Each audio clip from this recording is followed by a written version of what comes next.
something's wrong. I think I can do better than that.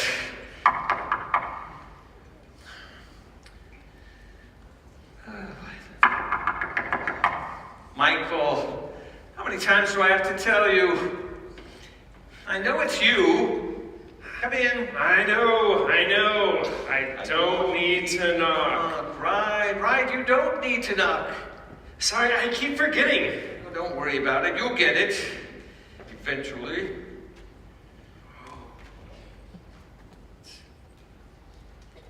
Something I can do to help you? May I? Certainly. Wow, this sure is a nice instrument. The same one you used at Jericho? The very same one. Wow, I sure would like to play an instrument this fine. Maybe I could learn. Do you think you could teach me? Yes, I'd be glad to. Let's plan on that. But another time, all right? I'm a little busy right now. Special assignment. Oh, special assignment from the throne? No, it's more like a rescue mission. And it's rather time sensitive. Time sensitive? Yes, you know, time. Like they have on Earth. No. Sure you do. Time. An indefinite progress of existence and events that occurs in irreversible succession from the past through the present and into the future. Still, no. A way to measure pieces of eternity? Oh, you still don't get it. No. Oh, never mind. You will. Eventually. Listen, Gabriel, have you heard? Heard what? Well, you know. Well, you know. No. The rumors. Rumors? Yes. Rumors about? You know. Michael! Sorry. Just something's going on, and I don't need to tell you. It's big. Michael, tell me who you are. I am Michael, servant of the Most High. Yes, you are. And you are among those who behold the face of the Lord Most High, Creator, Lord Most High. There's a standard that accompanies such a one. Don't forget it. Now, what have you heard? Has it come directly from him? No, it hasn't. Then tell me, what do we do? We wait, we watch, and we worship. Yes, you have answered well. He will withhold nothing from us that is for our good. But Gabriel, I have been watching very closely at the light coming from the throne room. Yes? Oh, it's especially bright right now. Something's happening. Michael, you are both observant and wise. Look, this is what I can tell you. The fullness of time is upon us. All will be revealed. Just be patient. All will be revealed. If I may ask just one question. Ask it. You called it a rescue mission. He intends to rescue them? Yes, it's been his plan all along. I knew it. He loves them. He always has. Oh, I hope he lets me join this mission. Well, he does know the desires of your heart. Oh, yes. Yes, you're right. Of course. Thank you. But Michael, much is at stake. Our devotion and obedience are crucial, more than ever. I stand ready to serve, always. Good. Very good. You see, he intends to make a way for their redemption. Redemption? But how? That's all I can say. Now go, wait, watch, and worship. Everything will unfold as he plans, and not until. Of course, you can count on me. Great, good. Good talk.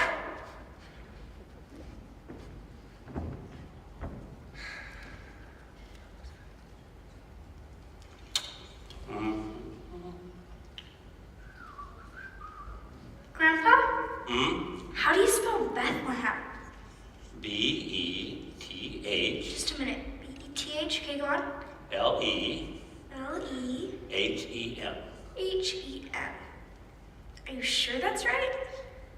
Well, I doubt if they changed it since I was a boy, so I think it seems about right. Okay, if you really think so. All right, so spelling wasn't my best subject. I mean, I probably spent more time playing this thing than studying spelling lists, but Bethlehem? You do remember your grandpa was born in Bethlehem, Pennsylvania? Oh yeah, I forgot. Yeah, the Christmas city, named after the birthplace of the Savior himself. You know, we even had a great big star, like the Bethlehem star. You could see it for miles. Well, maybe not as far as the Magi saw the real Star of Bethlehem, but still, it was so big that we had to shut it down during the war in case the enemy could see it during a bombing raid. Wow, that's pretty cool. Yeah. I mean, being from Bethlehem, just like Jesus. Is that where you met Grandma? Oh, yes, indeed. She was the prettiest thing. You know, I didn't think I'd ever get her to notice me. But I had one thing going for me. What? This trumpet. Yeah, it was the brass ensemble, Easter sunrise service. We were outside of God's acre. I was playing my best, looking my finest, when there she was, standing right next to her sister. I made sure when I marched back into the church that I would stand right next to her. And you know, by the time Christmas time came, I got her to agree to marry me. Wow, that did not take very long.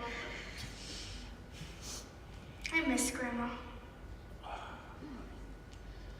You know, not a day goes by. I'm glad you came to live with us. Me too, man. I can't believe you were alive during the war.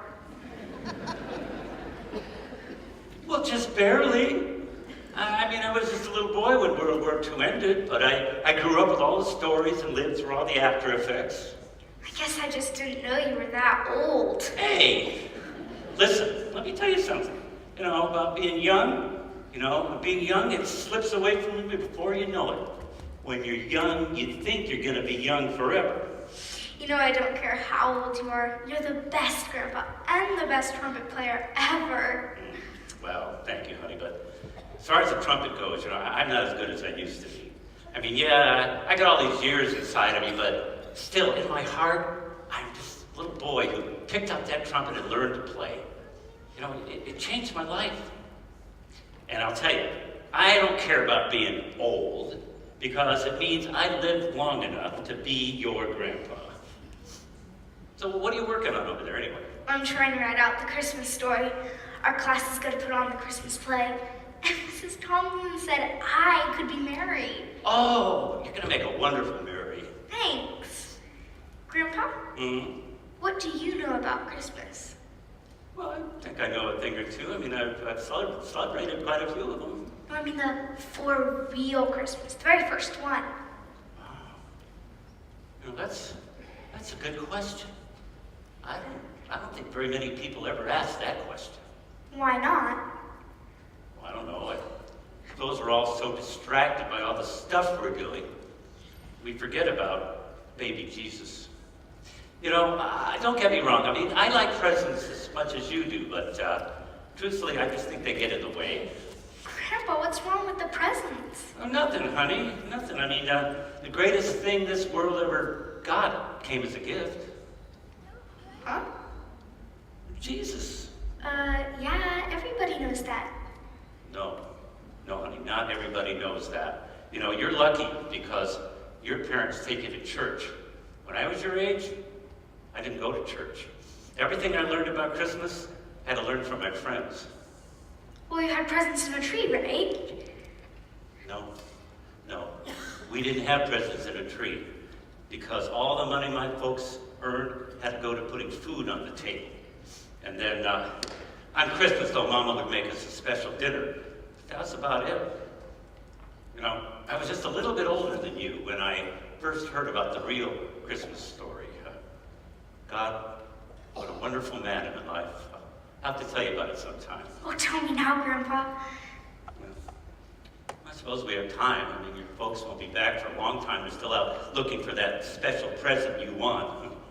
All right, grab a blanket and snuggle up and, all right, so where do I start? At the beginning. I love your stories. Start at the beginning. All right. Well, now, I want you to remember now.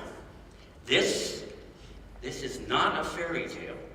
This actually happened for real.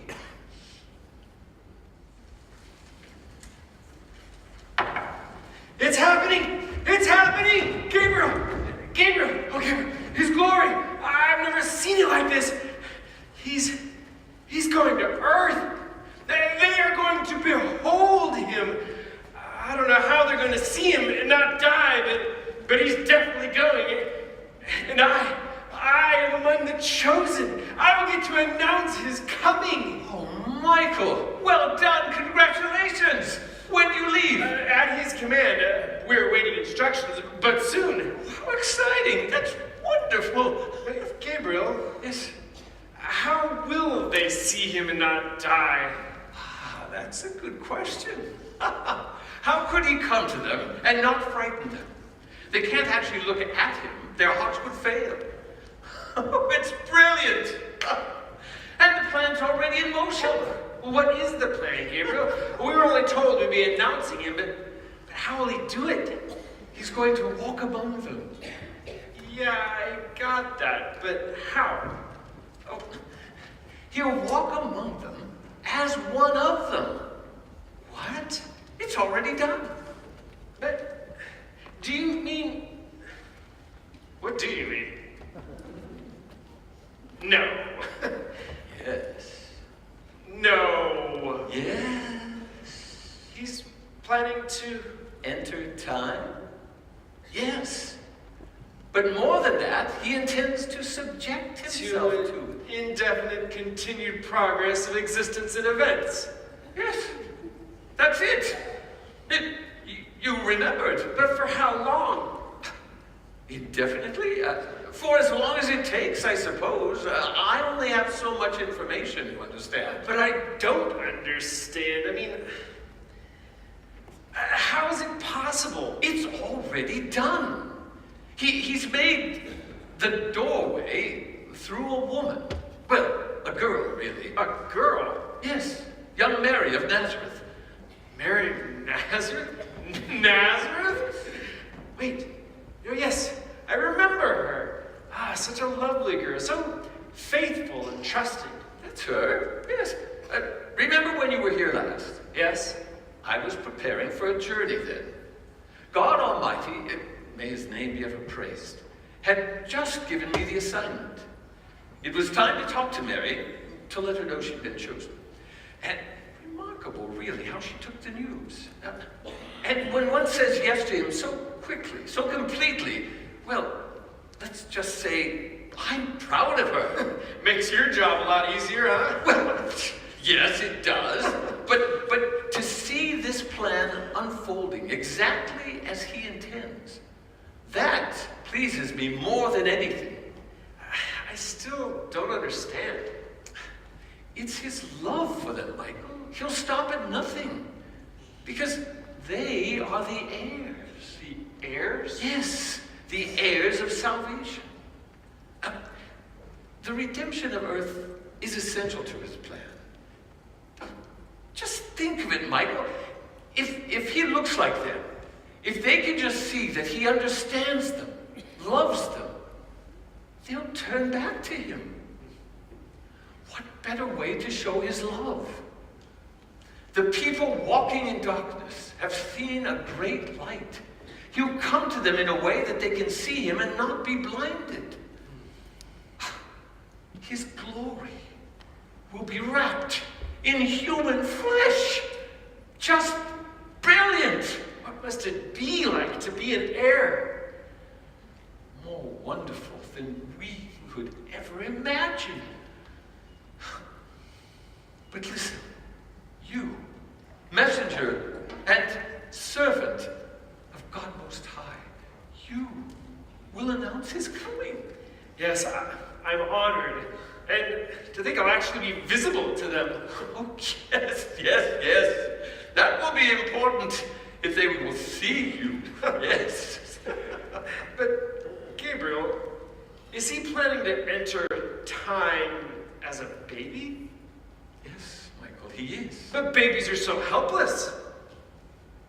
And that is the entire point. Oh. But again, congratulations. I couldn't be happier for you, and I want to hear all about it when you return. But if you'll excuse me, I'm needed in the throne room.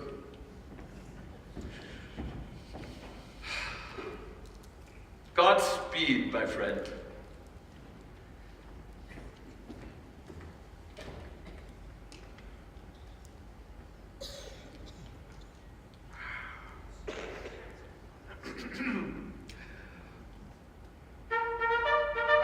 Oh, that's it. That's the summons. It's time. I'm coming. Now, I told you that all the money my folks earned went to putting food on the table. Actually, what I meant was sometimes there wasn't food on the table. But we weren't the only ones, so it didn't seem unfair. A lot of families were in the same boat. It was just life. We were all tired of all the rationing from the war. So, by the time I became a skinny teenager, it was 1953, and I knew it was time to get a job. So, I went to this old pawn shop. It's down on 4th Street. Good Shepherd Pawn Shop. The man who owned it was a good man, but he had a sick wife, so he had to stay home a lot, close the shop, take care of her. So I decided I would convince him he needed part-time help, and that part-time help should be me. Did you get the job? I sure did. Oh, man, I love that place. So many interesting things in it. You know, I got busy making myself indispensable. See, I figured if I learned a little bit about everything in that store, I'd be on my way. Man, I wish I could see it. It sounds so cool. Oh, it was cool. Yeah, a kid could get lost in those aisles. That's how I ended up with this trumpet. Really? Really. I've been working there about 6 months or so. You know, I was feeling pretty good about life. I mean, I had a job, it's almost Christmas, had a little money in my pocket. I hadn't met your grandma yet, but things were definitely looking up. Yeah, but how did your trumpet end up in a pawn shop? It's a super nice trumpet. Who'd get rid of a cool thing like that? Well, that's the thing, honey. If you take something of value to a pawn shop, it means that you need money.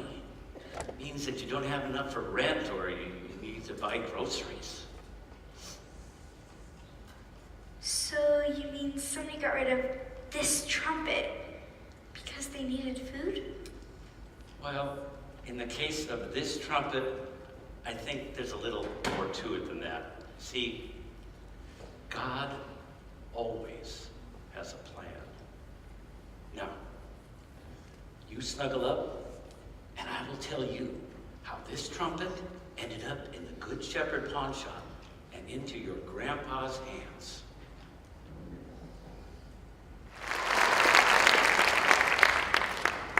And you know, God, I don't want to complain. I've always taken what life handed me and made the best of it, even my injury. But losing Jim in the war was the final straw. You know how hard it is for a woman to get work? I have 3 children and a mother to feed. And Jim's death pension just isn't enough. I can't go home empty-handed. I just can't. I can't bear the look on their faces again. God, there's nothing in here for me. And it's almost Christmas. I'm not asking for me, God. I'm asking for Mom and the kids. We need money for groceries. Something, God. A sign. Anything. A little hope.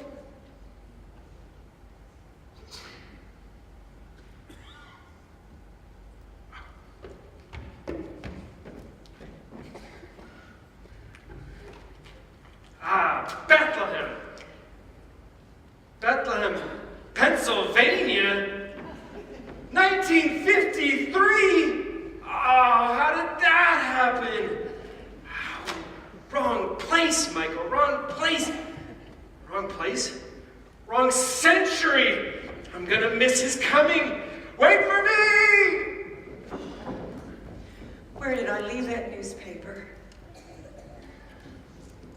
must have left it in the park.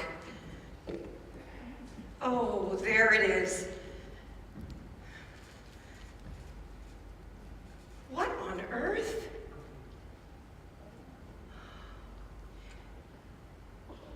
Where did this come from? Hello? Anyone? Hey, you left your trumpet? Anybody?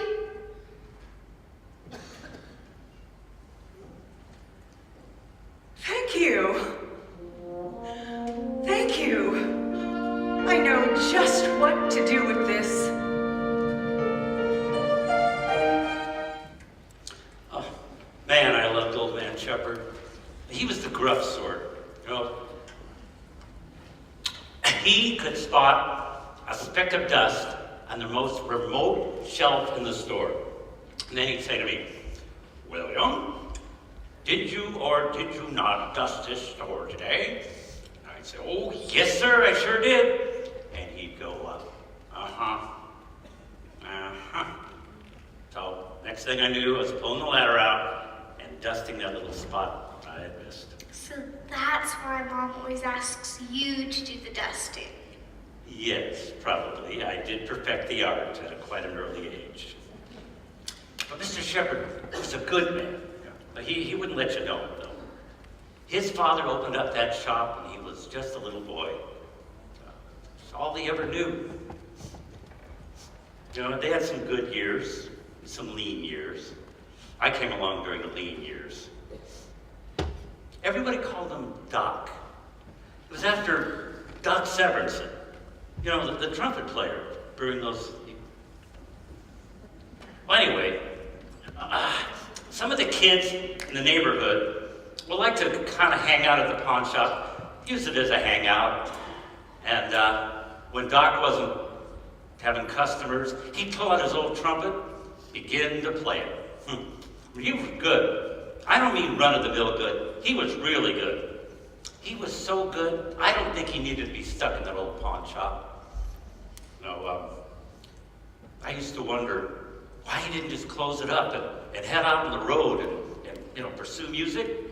I mean, he and his wife didn't have any kids, so why not? Maybe he was scared. Maybe because his wife was sick. I don't know. But you know, I'll tell you one thing. He was like a dad to me. Yeah, but you had a dad. Yeah, honey, but Pops was never around much. I mean, he was always off looking for work. And, you know, it seemed like the older I got, the longer he'd stay away. You know, that's kind of hard on a boy. But the trumpet, how'd you get it? No, don't rush me. Don't rush me. I'm getting there. Now look. Remember I told you, a good story needs to settle, okay? Then you gotta find the rhythm. Yeah, right? Then every story has a sweet spot. Remember I told you what I said? The good story needs to breathe. All right, Grandpa, I'll let it breathe. So where was I? You said Doc was like a dad to you. Yeah. See, a dad teaches a boy how to be a man. Doc was a church-going man. Well, most people were back then. But for Doc, it was more than that. It was how he lived. I mean, he didn't just broadcast it. He really lived it. So, one day, this gal walks into the shop. I'd never seen her before, but she asked for Doc, so I figured Doc would know her. Right? He knew almost everybody in town. So, and she was carrying the trumpet. So Doc comes out. He goes, "Jenny, how are you? I haven't seen you around for a while." She doesn't say anything. She just lifts up that trumpet, puts it on the counter. Wow, I saw Doc's eyes get real big. Then he put on his glasses, and he bent over that trumpet. He went,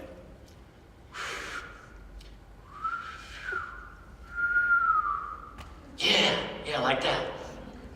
And he goes, "Whoa, Jenny, where did you find this?" She goes, believe me if I told you? He said, try me.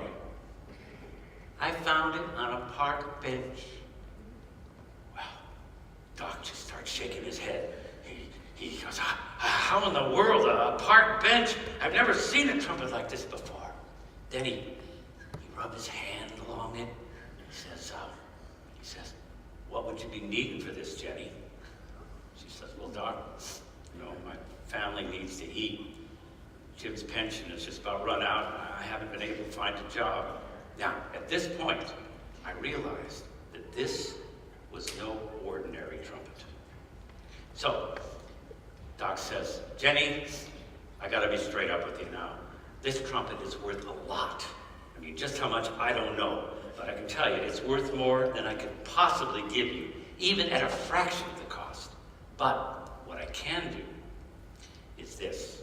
Now, you come into this shop every week, and I'll make sure your family has enough to eat, okay? Jenny just starts saying, oh, thank you, Doc, thank you. She starts hugging him. And then she leaves. And there's Doc, he's just standing there, staring at that trumpet.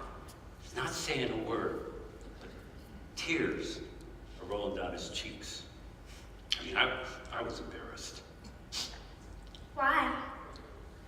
Well, honey, it's because I felt like I was seeing something private, like I was intruding on something that I had no really business seeing. I mean, that trumpet was probably more than Doc ever dreamed of owning. I mean, if he had a trumpet like that when he was 14, like I was then, he would have never been stuck in that pawn shop. So the next week was Christmas. I was working Christmas Eve, and so I come to the store, and the store's empty except for Doc. He's just sitting there all alone in the back with that trumpet right next to him. He gave it to me. Addie, he just gave it to me. And then with tears in his eyes, he tells me about another Christmas gift. He tells me about Jesus. Then he tells me the Christmas story. And he asked me if I believed it. And I did. And then he starts to pray with me. There's joy amongst the angels. See, that's what it says in the Bible. There's joy in heaven when a sinner repents. Well, I started a journey that night. It changed my life. Doc started giving me trumpet lessons. I'm telling you, that trumpet practically played itself. It was like there was magic flowing in and out of that horn. I doubt if the angel Gabriel could have had a sweeter sounding instrument. Well, next year Doc's wife passed. The year after that, Doc joined her. I played that trumpet at Doc's funeral. I'll never forget Doc saying to me, William, God is my refuge, a present help in times of trouble. I found that to be true in my own life. I mean, there is no greater safety than in his care. And that's the trumpet. The very same one.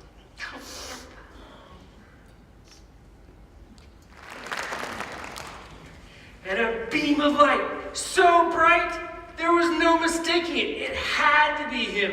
And in a feed trough of all places. I mean, can you imagine it? That same glory from the throne room in that dirty little place.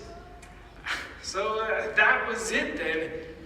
For unto you a child is given, a son. Well, and that's exactly what we told them. They were terrified. We did our best to calm them down, and then we told them where to go find the baby. I didn't know he was going to run so fast. A few of us flew alongside just to make sure they got there safe. The danger's not over. the enemy's still trying to find a way to ruin, sabotage the whole mission. You served him well, my friend, and you had a grand adventure. But there's more to come. He's going to need us. I serve at his pleasure. Oh, hey, by the way, there's something I've been meaning to ask you. Yes? Have you seen my trumpet?